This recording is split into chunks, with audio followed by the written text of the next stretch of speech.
కూడా ప్రభువైన యేసుక్రీస్తు నామమున శుభాభివందనాలు తెలియజేసుకుంటున్నామండి. ప్రియ సహోదరులారా, అందరూ బాగున్నారండి. అందరూ బాగున్నారని మేము అనుకుంటున్నాం. దేవుడు మిమ్మల్ని ఇంకా దీవించాలని ఆశపడుతున్నాం.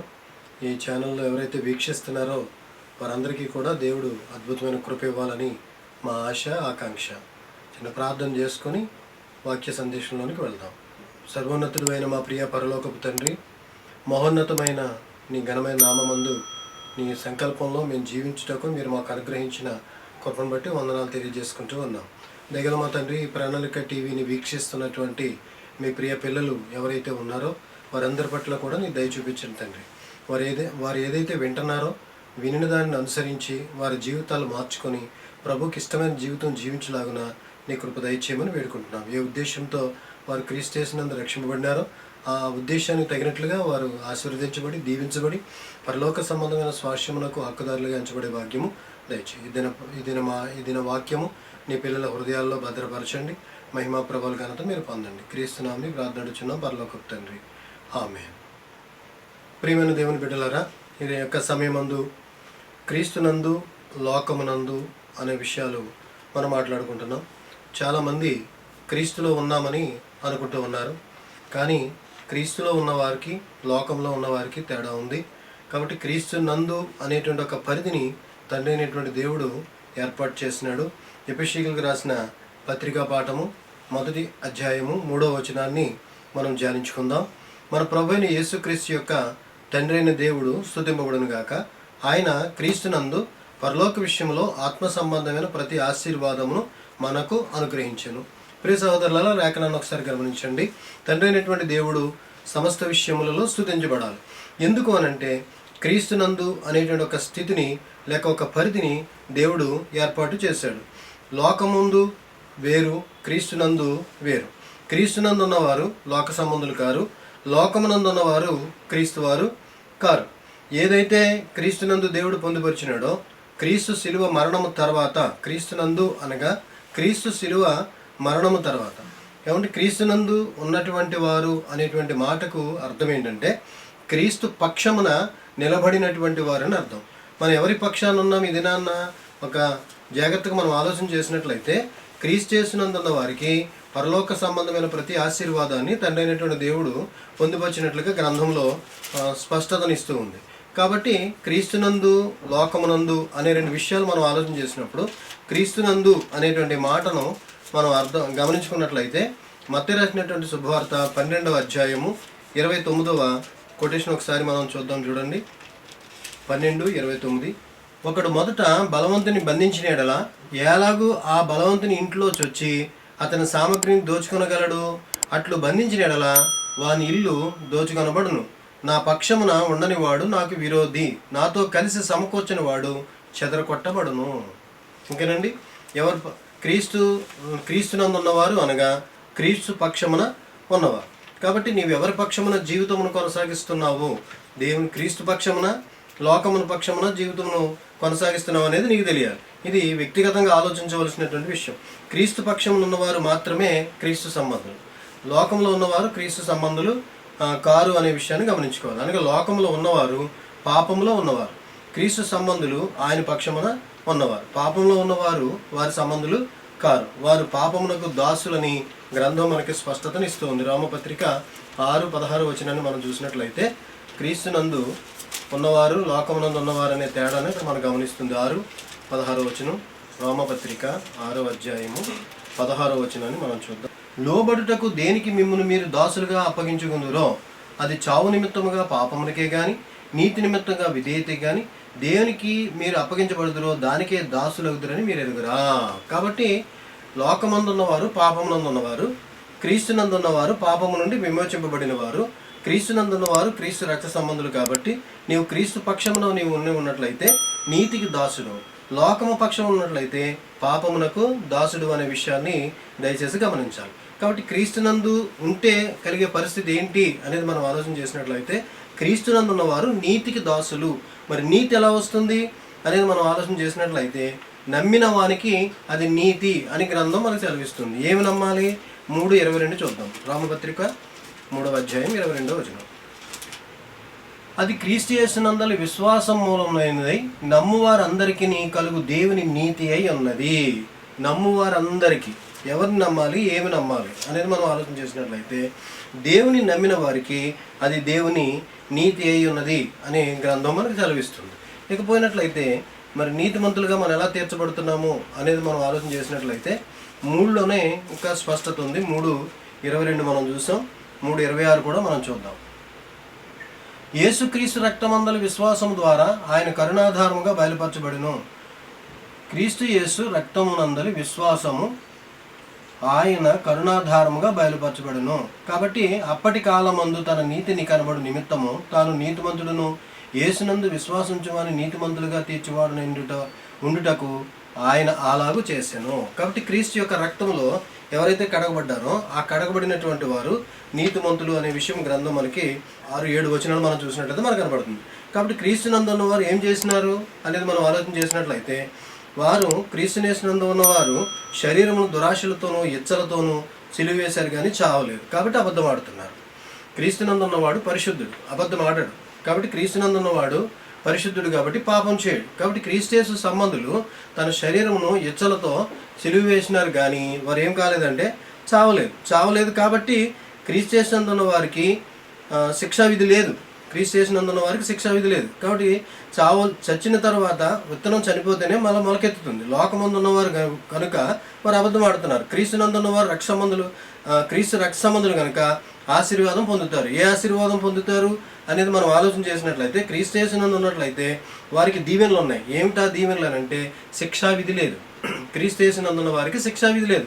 లోకంలో ఉన్నవారు శిక్షలో ఉన్నవారు, అనగా పాపంలో ఉన్నవారు, అనగా దేవుని శిక్షకు లోనైనటువంటి వారు. కాబట్టి దేవుని శిక్షలకు లోనైనటువంటి వారిని క్రీస్తునందు పెట్టి ఆయన ఆహ్వానిస్తున్నాడు. ప్రయాసపడి భారం మోస్తున్న సమస్త జనులారా నా దగ్గరికి రండి, మీకు నేను విశ్రాంతినిస్తాను అని చెప్పి ఆహ్వానిస్తున్నాడు. లోకమంతా కూడా దేవుని ఉగ్రత కింద ఉంది కనుకనే క్రీస్తు మనుషులను పిలిచి ఉగ్రత నుండి తప్పిస్తున్నాడు అనేది దేవుని యొక్క లేఖనం. రోమ 8:31 ప్రకారంగా మనం చూసినట్లయితే క్రీస్తునందు లోకమునందు అనే విషయాల్లో మనం గమనించుకున్నట్లయితే గ్రంథం మనకి స్పష్టంగా ఇట్లుండగా ఏమందుము దేవుడు మన పక్షమునుండగా మనకి విరోధి ఎవడు? దేవుడు మన పక్షమునుండగా మనకి విరోధి ఎవడు? కాబట్టి క్రీస్తు యేసునందున్న వారికి ఏం లేదు అని అంటే శిక్షా విధి లేదు. దేవుడు మన పక్షమునుండగా విరోధి అనేవాడు లేడు. కాబట్టి లోకంలో ఉన్న మనుషులు పాపమునందు నిలిచిన వారు, శిక్షకు లోనైన వారు. క్రీస్తునందున్న వారు శిక్షా విధి నుంచి తప్పించబడుతున్నవారు, అనగా దేవుని ఉగ్రత నుండి తప్పింపబడుతున్నటువంటి వారు. శిక్ష పొందే వారిలో నుండి మనల్ని ఏం చేస్తున్నాడు దేవుడు అంటే క్రీస్తునందు పెట్టి తప్పిస్తున్నాడు అనమాట. క్రీస్తు యేసునందున్న వారికి ఏ శిక్షా విధి లేదు అని రోమపత్రిక 8:1 మనకు తెలియజేస్తూ ఉంది. ఇక రెండో విషయానికి వస్తే క్రీస్తునందు ఉంటే జీవంనిచ్చు ఆత్మ నియమం ఉంది, అనగా చనిపోయిన వారిని బ్రతికించే ప్రోగ్రాం దేవుడు ఎక్కడ పెట్టినాడంటే క్రీస్తునందు పెట్టాడు. అనగా మీరు మీ పాపముల చేతను అపరాధముల చేతను చచ్చిన వారై ఉండగా క్రీస్తుతో కూడా మనం బ్రతికించాను అని గ్రంథం మనకి చెప్తూ ఉంది. 2వ అధ్యాయం 1-3 మనం చూసినట్లయితే మీ అపరాధముల చేతను పాపముల చేతను మీరు చచ్చిన వారై ఉండగా ఆయన మిమ్మును క్రీస్తుతో కూడా బ్రతికించెను. అంటే చనిపోయిన వారిని బ్రతికించేటువంటి ప్రోగ్రాం క్రీస్తునందు పెట్టాడు. మరలా తెలియజేస్తున్నాను, క్రీస్తునందు లోకమునందు. క్రీస్తునందు ఉన్నవాడు లోక సంబంధి కాదు, లోకంలో ఉన్నవాడు క్రీస్తు సంబంధి కాడు. లోకస్తులు క్రీస్తు సంబంధులు కాదు. అంచేత లోకమునైనను లోకంలో ఉన్నవాటినైనను ప్రేమించవద్దని గ్రంథంలో మనకి స్పష్టంగా దేవుడు సెలవిచ్చాడు. ఎవడు లోకంతో స్నేహం చేయగోరునో వాడు దేవునికి ఏమవుతున్నాడు? శత్రువు అవుతున్నాడు, దేవునికి శత్రువు అవుతున్నాడు. కాబట్టి క్రీస్తు సంబంధి కాదు. క్రీస్తు సంబంధులు క్రీస్తు పక్షమున నిలబడిన వారు. క్రీస్తు పక్షమున నిలబడిన వారికి దేవుడు ఆశీర్వాదం ఇస్తున్నాడు. ఏ ఆశీర్వాదం అని అంటే పరలోక సంబంధమైన ఆశీర్వాదము అనుగ్రహిస్తున్నాడు. ఆ ఆశీర్వాదం మొదటగా మనం చూసినప్పుడు శిక్షా విధి లేదు. క్రీస్తునందు ఉన్నట్లయితే నువ్వు శిక్ష నుండి తప్పించబడుతున్నావు. కానీ లోకమందు ఉన్నవారు శిక్షలో ఉన్నవారు, ఉగ్రత కింద ఉన్నటువంటి వారు. శిక్షా విధి అంటే దేవుని ఉగ్రత అనమాట. కాబట్టి లోకంలో ఉన్నవారు అందరూ కూడా దేవుని శిక్షలో ఉన్నవారు కాబట్టి దేవుని యొక్క ఉగ్రతకు పాలు కాకుండా యేసుక్రీస్తు ప్రభు పిలిచాడు ఆయన దగ్గరికి. ప్రయాసపడి భారం మోస్తున్న సమస్త జనులారా మీరు నా దగ్గరకు రండి, నేను మీకు విశ్రాంతిని ఇస్తానన్నాడు. ఇక మూడో విషయానికి వచ్చేటప్పటికి క్రీస్తునందుంటే జీవమునిచ్చు ఆత్మ నియమం ఉంది, అనగా చనిపోయిన మనిషిని బ్రతికించేటువంటి అవకాశము క్రీస్తులో పెట్టినాడు తండ్రి అయినటువంటి దేవుడు. అనగా పాపముల చేతను అపరాధముల చేతను ఎవరైతే చనిపోతున్నారో ఆ చనిపోయిన వారు దేవునితో జీవించే సహవాసాన్ని ఇచ్చినాడు క్రీస్తునందు. క్రీస్తునందు దేవుడితో కలిసి జీవించే సహవాసాన్ని ఇచ్చినాడు క్రీస్తునందు. కాబట్టి విశ్వాసులు గమనించుకోవాలి, నీవు క్రీస్తునందున్న వ్యక్తివా, లోకమునందున్న వ్యక్తివా. రెండో విషయానికి వస్తే, క్రీస్తునందు ఉంటే నూతన సృష్టి అవుతున్నావు. నూతన సృష్టి ఎవడైనా క్రీస్తునందు ఉన్నాయడలా వాడు నూతన సృష్టి. పాతవి గతించెను, సమస్తమును క్రొత్తవాయను. అనగా అనగా శరీర ఇచ్చలతో బ్రతికేవారు కాదు. క్రీస్తునందున్నవారు శరీర ఇచ్చలతో బ్రతికేవారు కారు. శరీరమందు దురాశలు లేని, శరీర ఇచ్చలు లేని సృష్టి అంటే నూతనముగా జన్మించటము. అనగా నీ స్వభావంలో మార్పు రావాలి, నీ బ్రతుకులో మార్పు రావాలి, నీ జీవితంలో మార్పు రావాలి. కాబట్టి క్రీస్తునందు ఉంటే నువ్వు నూతన సృష్టి అవుతావు అనేది వాస్తవము. 2 కొరింథీ పత్రికలో ఈ మాట రాయబడుతుంది. 2 కొరింథీ 5:17 మనం చూసినట్లయితే, క్రీస్తునందు ఉన్నవారు ఎవడైనా క్రీస్తునందు ఉన్నట్లయితే వాడు నూతన సృష్టి. పాతవి గతించెను, సమస్తమును కొత్తవి. అనగా నీ వ్యక్తిగతంగా నువ్వు ఆలోచన చేసినట్లయితే, నీ వ్యక్తిగతంగా దురాశలతో కూడిన నీ వ్యక్తిత్వం అయినట్లయితే నువ్వు క్రీస్తునందు ఉన్నవాడు కావు. దురాశలతో కూడిన వ్యక్తిత్వం నీదైనట్లయితే నువ్వు అపవాది సంబంధివే కానీ క్రీస్తు సంబంధివి, క్రీస్తునందు ఉన్నవాడవు కావు అనే విషయాన్ని దయచేసి గమనించాలి. తర్వాత, క్రీస్తునందు ఉన్నట్లయితే పరలోకమందున్నవి, భూమి మీద ఉన్నవి అంటే ఏమిటవి అని మనం ఆలోచించినట్లయితే, క్రీస్తులో ఉన్నవారు పరలోక అనుభవాన్ని భూమి మీద జీవించే కాలంలోనే అనుభవిస్తారు. అది క్రీస్తునందు ఉన్నట్టు స్పష్టతనిస్తుంది. వారి జీవిత అనుభవంలో పరలోక అనుభవాన్ని భూమి మీద చూపిస్తారు క్రీస్తునందు ఉన్నవారు. క్రీస్తునందు లేని వారు లోకముతో మిళితమై ఉంటారు. అంచేత క్రీస్తునందు, లోకమునందు అనే 2 విషయాలు పొందుపరిచాడు తండ్రి అయినటువంటి దేవుడు. నువ్వు లోకంలో ఉన్న వ్యక్తి అయితే క్రీస్తు సంబంధివి కావు అనే విషయాన్ని దయచేసి గమనించుకోవాలి. లోకంలో ఉన్న వ్యక్తులకు క్రీస్తు సంబంధులకు చాలా వ్యత్యాసం ఉంది. ఎఫెసీయుల పత్రిక 1:10 చూద్దాం. ఈ సంకల్పమును బట్టి ఆయన పరలోకం ఉన్నవే గాని భూమి మీద ఉన్నవే గాని సమస్తము క్రీస్తునందు ఏకముగా సమకూర్చవలనని తనలో తాను నిర్ణయించుకునేను. గమనించారా? భూమి మీద ఉన్నటువంటి మానవుడు పరలోక సంబంధమైనటువంటి జీవితమును భూమి మీద ఉండగానే అనుభవించాలి, ఈ జీవిత కాలంలోనే అనుభవించాలి. కాబట్టి పరలోకంలో ఏమేమైతే ఉన్నాయి, పరలోకంలో శాంతి, నెమ్మది, ప్రశాంతత ఇవన్నీ ఉంటాయి. అవి భూమి మీద ఏకం చేయాలి. భూమి మీద ఏం లేదు, సమాధానం లేదు, శాంతి లేదు, నెమ్మది లేదు. కాబట్టి నెమ్మది లేని ఈ భూప్రపంచంలో, శాంతి లేని ఈ భూప్రపంచంలో పరలోక సంబంధమైనటువంటి శాంతిని ప్రసాదించాలనేది తండ్రి యొక్క ఉద్దేశం. కాబట్టి క్రీస్తు యేసునందు ఎవరైతే ఉంటారో ఆ క్రీస్తు యేసునందు ఉన్నవారు నూతన సృష్టి అవుతున్నారు. క్రీస్తు యేసునందు ఉన్నట్లయితే పరలోక సంబంధమైన అనుభవాన్ని భూమి మీద జీవించే జీవితకాలంలోనే విశ్వాసులు అనుభవించవలసిన వారే ఉన్నారని గ్రంథం మనకి స్పష్టతను ఇస్తూ ఉన్నట్లుగా మనం చూస్తూ ఉంటాం. నెక్స్ట్ థింగ్ మనం ఆలోచన చేసినట్లయితే, క్రీస్తు యేసునందు ఉన్నప్పుడు మనస్సాక్షి శుద్ధి చేయబడాలి. మనస్సాక్షి ఏం చేయబడాలంటే శుద్ధి చేయబడాలి. మనస్సాక్షి శుద్ధి చేయబడలేదు అంటే దాని అర్థం ఏంటి? నీవు లోకంలో ఉన్నవాడువు. లోకం ఎవరి కింద ఉందంటే సాతాను కింద ఉంది. కాబట్టి నీవు లోక సంబంధివే. కాబట్టి క్రీస్తు యేసునందు ఉన్నవాడు జీవమిచ్చు ఆత్మనియమం జీవనియమంలో కొనసాగుతాడు. కాబట్టి అతడు క్రీస్తు సంబంధే ఉంటాడు. ఎఫెసీయుల పత్రిక 4:30 ఒకసారి చూద్దాం. దేవుని పరిశుద్ధాత్మను దుఃఖపరచుకుడి, విమోచన దినం వరకు ఆయన యందు మీరు ముద్రింపబడి ఉన్నారు. కాబట్టి దేవుని పరిశుద్ధాత్మను దుఃఖపరచబడి విమోచన దినం వరకు మీరు ఆయన యందు ముద్రపరచబడి ఉన్నారు అని చెప్తున్నాడు. అంటే మనస్సాక్షి ఏం చేయబడాలి? శుద్ధి చేయబడాలి. ఎవరి ద్వారా? క్రీస్తు యొక్క రక్తం ద్వారా. హెబ్రీ 9:14. నిత్యుడగు ఆత్మ ద్వారా తను తాను దేవునికి నిర్దోషినిగా అర్పించుకున్న క్రీస్తు యొక్క రక్తం జీవక్రియలను విడిచి జీవం గల దేవుని సేవించుటకు మీ మనస్సాక్షిని ఎంతో ఎక్కువగా శుద్ధి